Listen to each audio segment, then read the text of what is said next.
महाराष्ट्र नवनिर्माण विद्यार्थी सेना अध्यक्ष अमित ठाकरे 2 दिवसीय नागपुर दौरे पर है।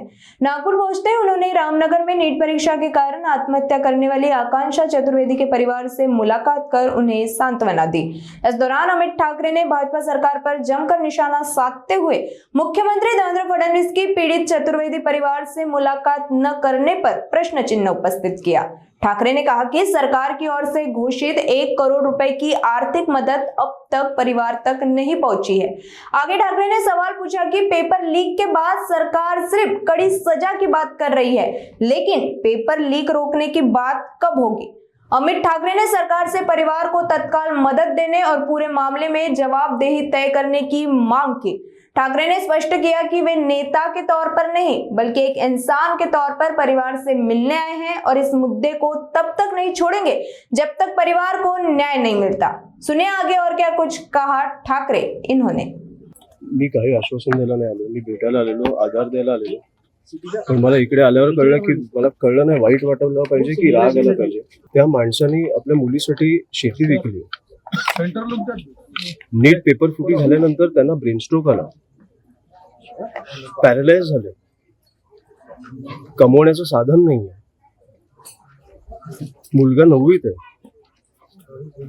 आणि सरकार फक्त 1 कोटी जाहीर करून बसलंय, अजूनपर्यंत ते पैसे पोचले नाहीये। हे कधी पोचणार आहे? तुम्ही किती क्रूर लेवलला तुम्ही चाललाय, काय परिस्थिती आहे ही? मला वाटतं पत्रकार म्हणून तुम्ही दररोज इकडे आला पाहिजे आणि फडणवीस साहेबांना विचारलं पाहिजे। 500 मीटरवर राहतात ना, इकडे येऊन त्यांना भेटता नाही आलं, सरकारमधलं कुठच्याही आमदाराला येऊन भेटता नाही आलं। एक आई वडील स्वतःच्या मुलीच्या फोटोसमोर बसले आहेत, सरकारच्या चुकांमुळे तुम्हाला येऊन भेटता नाही येत, असं कुठचं प्रेशर आहे तुमच्यावर?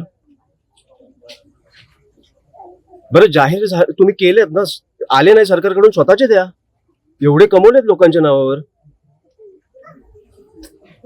विकृत परिस्थिती तुम्ही आणून ठेवली आहे सरकारने, मला वाटतं की हे अतिशय चुकीचं आहे आणि हे उत्तर त्यांनी दिलीच पाहिजेत। वर जाऊन परिस्थिती बघा,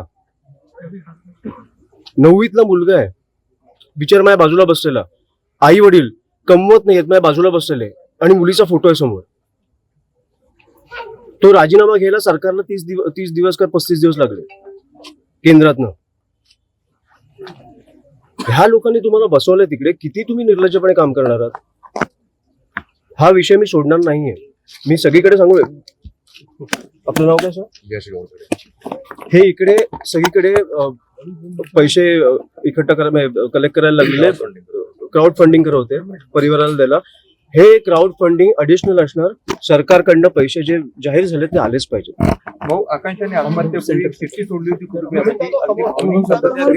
समोर सर खूप लाईट आहे, मला खूप त्रास होतो, सॉरी। मी परीक्षेमध्ये चांगले गुण मिळवले होते, मात्र परीक्षा रद्द झाली, त्याचाच कुठेतरी तणाव घेत मी आत्महत्या करते। मी म्हणून बोललो निर्लज्जपणे सरकार चालवत आहे। नीट पेपर फुटीनंतर किती कठोर शिक्षा होईल ह्याच्यावरती आता सरकार बोलतोय, नीट पेपर फुटी नाही होणार ह्याच्यावरती कधी बोलणार आहात आपण?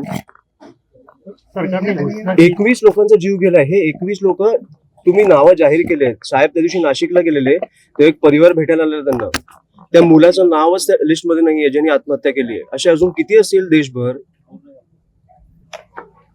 आणि मला ह्या गोष्टीत काही ऐकून घ्यायचं नाहीये, मला ह्या मुलांना न्याय मिळालाच पाहिजे, ह्यांच्या आई वडिलांना न्याय मिळालाच पाहिजे, एवढीच आमची भूमिका आहे। म्हणून मी आज भेटायला आलेलो। मला भेटायला मी फक्त त्यांना आलेलो की आधार द्यायला की आमच्या पक्षाकडनं पण काय लागलं तर आम्ही आहोत, पण सरकारकडनंच काही नाही मिळाले अजून।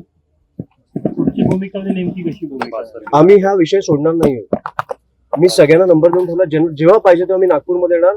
इकडे मला वाटतं 100 मीटरवर आमदार राहतात, 500 मीटरवर मुख्यमंत्री राहतात, येऊन भेटले पाहिजेत, हा विषय सोडवून घेतला पाहिजे। आणि फक्त ह्याचा नाही तर मला वाटतं महाराष्ट्रात ज्यांचा जीव गेलाय त्यांच्या घरी हे लोक गेले पाहिजेत। ह्या लोकांनी तुम्हाला बसवलंय, गृहीत नका धरू यांना।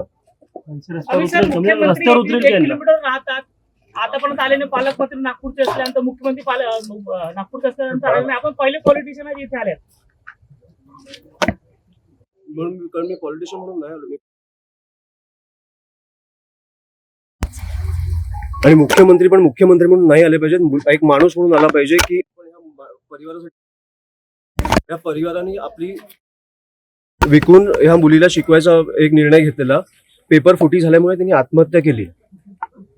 त्याच्यामुळे ह्याच्याकडे राजकारणी म्हणून बघणं बंद करा आणि ह्या परिवाराची जेवढी जे 21 लोक गेली आहेत त्यांची जेवढी काळजी करता येईल तेवढी आपण केली पाहिजे. आणि जी अमित